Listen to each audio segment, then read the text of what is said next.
Hey everybody, how are you doing tonight? Good. How are you? I am good. I'm in Western Pennsylvania tonight instead of Michigan, and we got about 6 or 7 inches of snow today. So it's been pretty interesting. How are you guys all in Michigan? Or are you spread out all over the place? I'm in Georgia. It was 70 degrees today. It was beautiful. I'm in Michigan wishing it was 70 degrees. Yeah, that's not fair, 70 out. Yeah, no kidding. I wish it was 72. We're at -6 today. Where are you at? Just outside of Toronto, Canada. You're sending all that stuff down to us. You're welcome. Yeah, no kidding. That makes me a little bit happy to be here in 25-degree weather with this snow. I'm not going to complain anymore. So the first thing I want to do is thank you for all coming tonight. I'd like to have you join in on a Zoom session. Zoom is a really nice free multimedia technology that you can use to create screencasts, to do discussions like this. You get 40 minutes on the free version, and you're able to share screens. You can share different windows within your computer.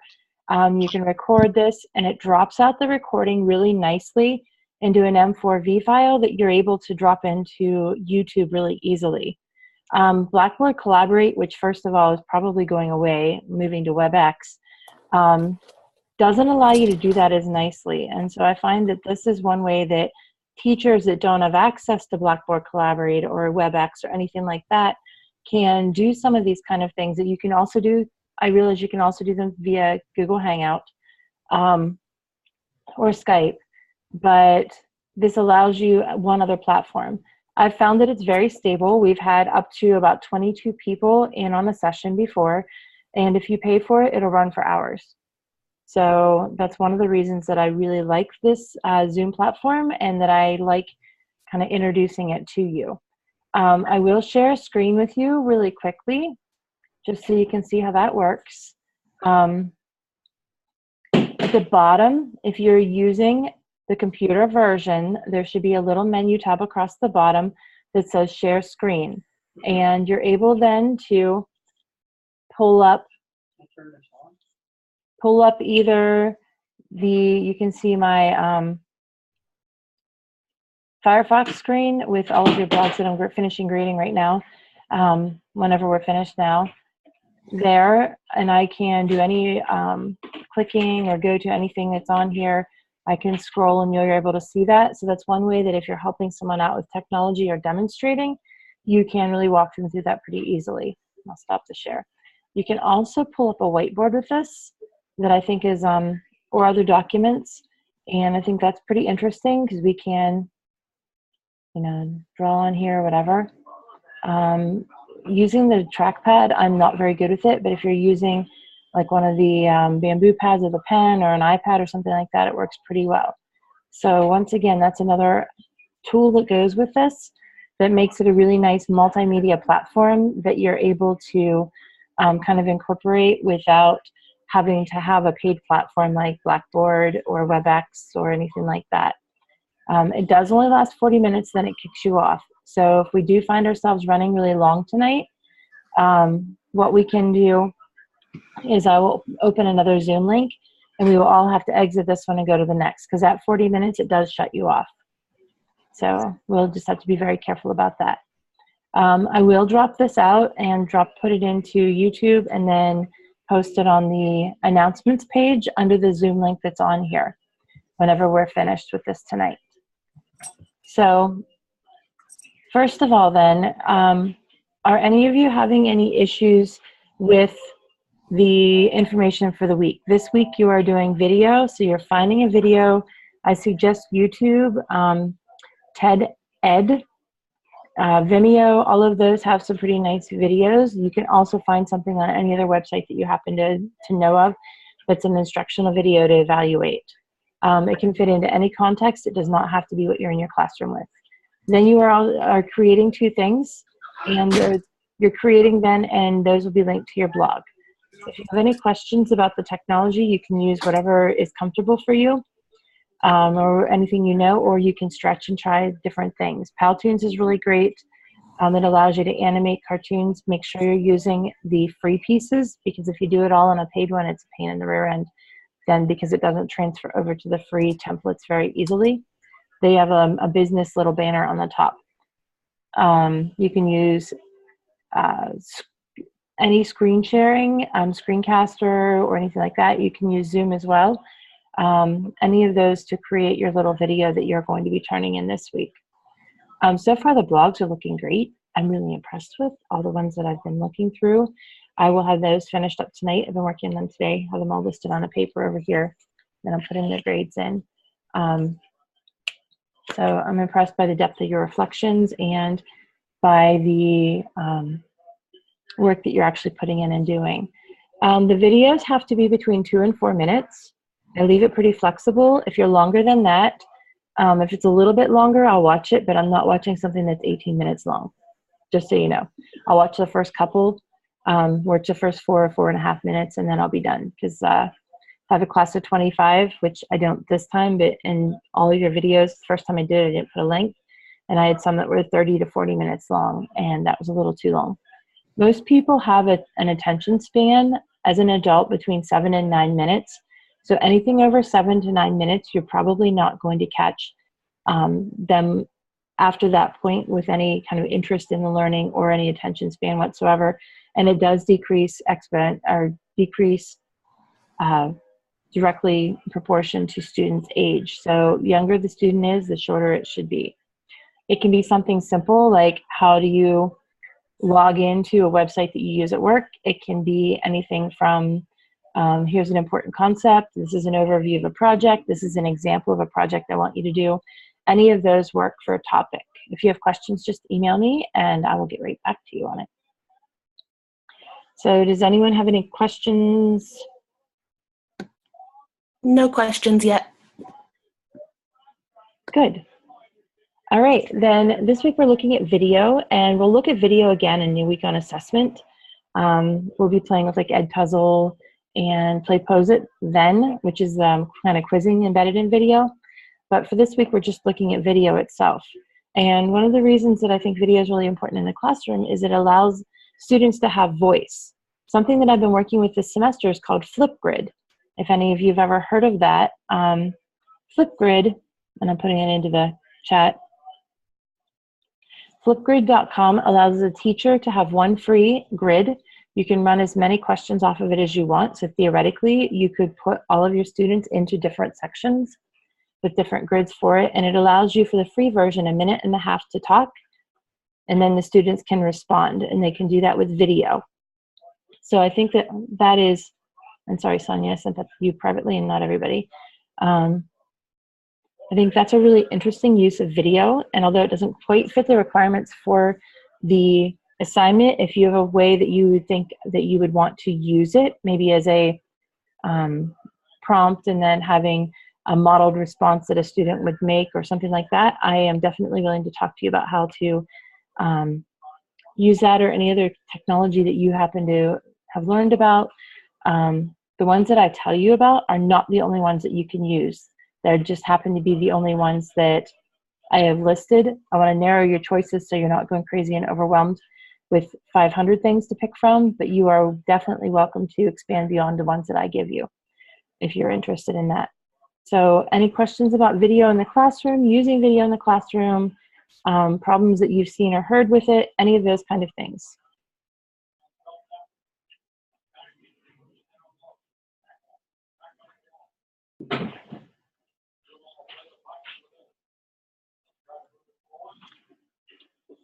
Okay.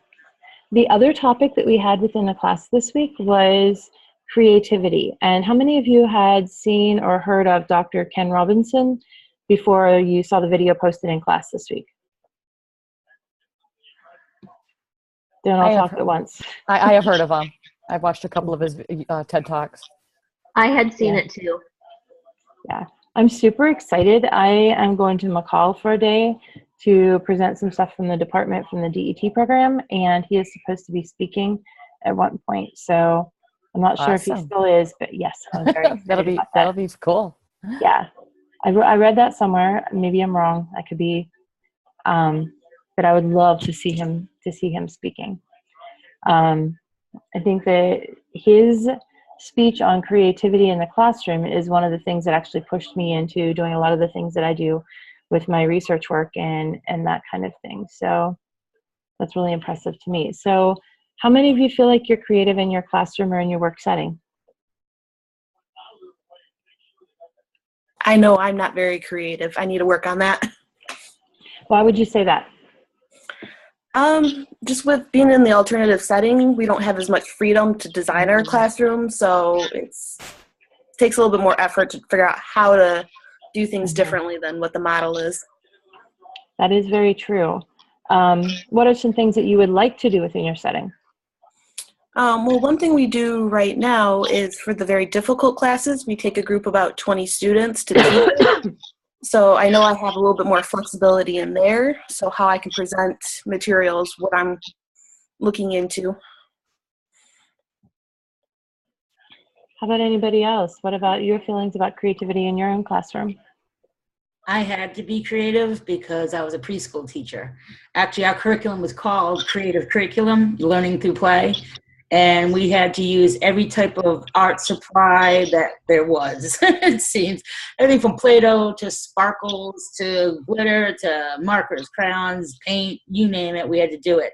And all these supplies were out throughout the entire day. So anytime there was free play, the kids could freely access all of these materials to just do whatever they wanted to as they wanted to.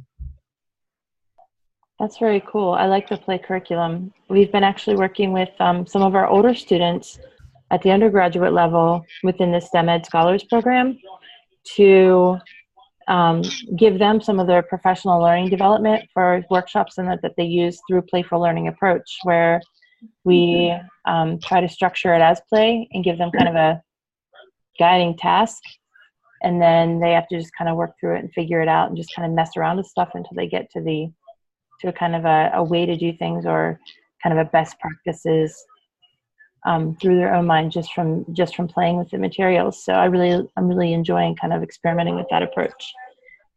How about the rest of you? There's a few. So I teach in a college classroom, and so I teach industry experience, which is much like co-op and entrepreneurship. So I have to be creative in the classroom because I find that my students don't actually see themselves as adults yet. So they don't actually realize the work that they do with me as valuable until they're ready to graduate. So I'm always looking for really fun activities for them to do, and I'm very big into them creating videos. I teach in the fitness and health promotion program, and as part of that industry, they have to be able to produce those kinds of things and to promote themselves. So that's how I use the video in my classroom. That's pretty awesome. That allows them a lot of opportunities for creativity then as well as they're putting those together. And anybody else want to comment or add to what Mary Grace said? This is Marnie. I'll throw in there. I'm not a teacher, so I'm not in the classroom. So I'm going to apply it more to my work experiences. I think I'm pretty creative in terms of trying to get information out there either that students need or instructors need, and making sure that it's aesthetically pleasing and has high readability in terms of not just a bunch of text on a page, but maybe bulleted or formatted or, something to draw attention to it.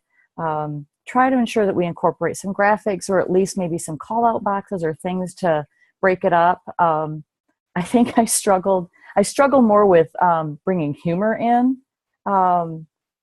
I definitely noticed that with the meme this last week. It took me forever to figure out a punchline for that thing. And it just seems to come so much more natural to other people to bring that humor in, which speaks to all of us and really helps us to, cement a fact in or remember or recall a story. So that's how I bring it in.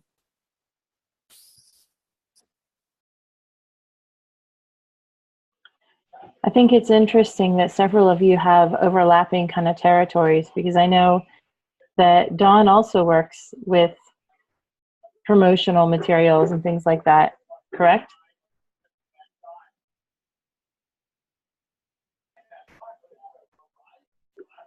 Yeah, I teach.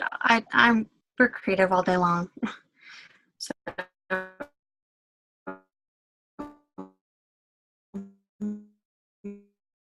my entire job is creativity. So really, in the classroom, most of my day is working with the same with students. So I think that Dawn does a lot of promotional materials too, Marnie, so there's a little bit of crossover, I think, between the two of you. Yeah, her and I have been talking a little bit. Oh, awesome. Yep, through our blogs.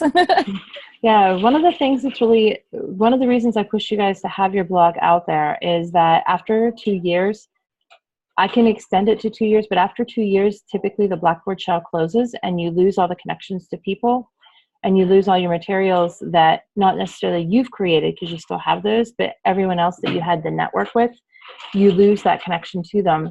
And this way you have your links to the blogs, and you can subscribe to a reader if you'd like, and you can have access to those blogs, or take a copy of my announcement list or whatever, so that you can always access, so that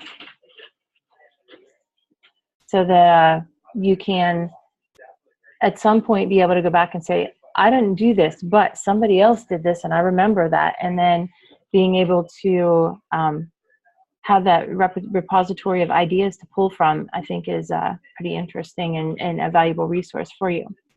So since all of you seem to be, whether you think you're creative or not, using ways to embed creativity within your classroom, do you grade creativity?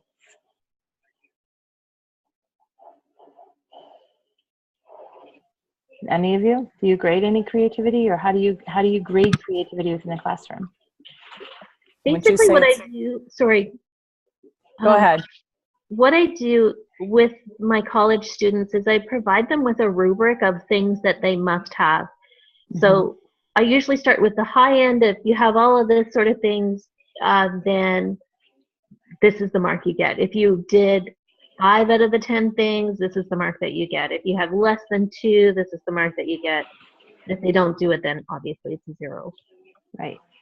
I've started to also implement peer evaluation more, and I found that really, really helpful. And I actually use Socrative to do that with presentations, and it is super easy to do. I just load the final report to the student, and their grade is 100% based on what their peers have said.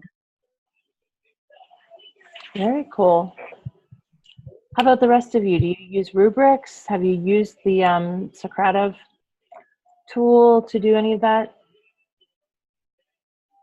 Most of the grading in my classroom is done by the actual computer system, but I do try to take the students who show creativity that are very artistic, and we have them do projects throughout our schools. So we've had students in the past paint murals on our walls and actually showcase their work, so we can say, yeah, we're an online program, but we want your creativity as well. That's very cool. I was wondering, since I was wondering with your context how that was able to happen. Yeah. Anyone else?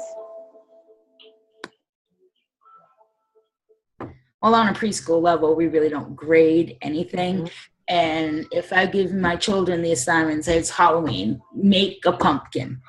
There's a whole bunch of different colored construction paper in the middle of the table, not just orange.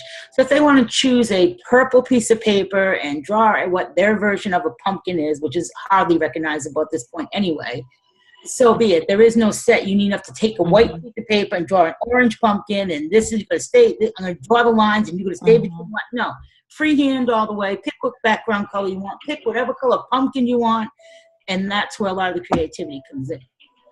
Definitely. You have a special environment that you're able to work within in terms of that, for sure.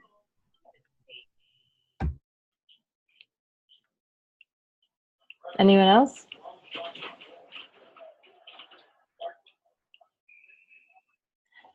Okay, so my take on this, I was really glad to hear someone bring up rubrics and using rubrics to grade this and talking about creativity with that, because part of me loves rubrics because they lay out the requirements for it, you know exactly what you have to do. But on the other hand, what I've found through my experiences is that a lot of times the rubric tends to limit the students to doing exactly what's on there, and then they don't want to go beyond because they know what the requirements happen to be.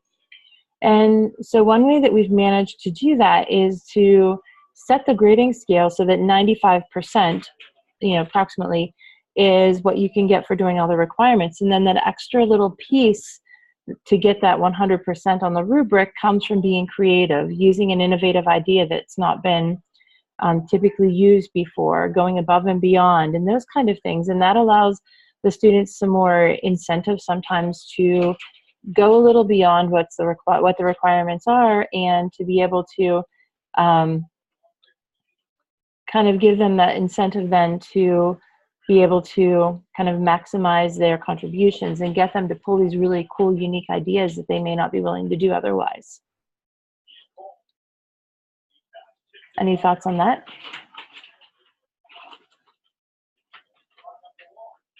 I agree with what you're saying, Dr. Jen, but because creativity is subjective, don't you think you need the rubrics there to kind of be a basis for what the instructor is looking for, so that the students know where they're going with this? Oh, definitely. I try to lay them out so that there's 95% listed within it, and then I leave a little bit of flex time kind of built into it, or flex whatever built into it, so that the students are willing to go above and beyond, especially in a high school setting. Yeah. I find that, like with the master's students, like you guys, you're motivated, you're going to do it to your specifications, which are often well above and beyond what I'm requiring for it. But within the high school setting or the elementary settings, a lot of times the students tend to need that little bit of incentive. And I do agree. Mary Grace had posted that the students get frustrated without a rubric. Yeah. They want to be told what they need to do and when they need to do it and how they need to do it, so they can go right down through and check it all off. I definitely agree with that. They like their guidelines. We need structure. We crave it. Everybody likes that, especially the ones that are used to being the go-getter A students. I find that they are the ones that the AP chemistry students were the ones that I think needed the most structure in order to really feel comfortable within their setting. If they were told it's just kind of loosey-goosey, they got really anxious. So, okay, so Mary Grace is saying she uses websites, LinkedIn, Twitter assignments, other things like that. Does anyone else have other technologies or other uses that they use? Other things that they use? Ideas you're having now? Brilliant moments of insight?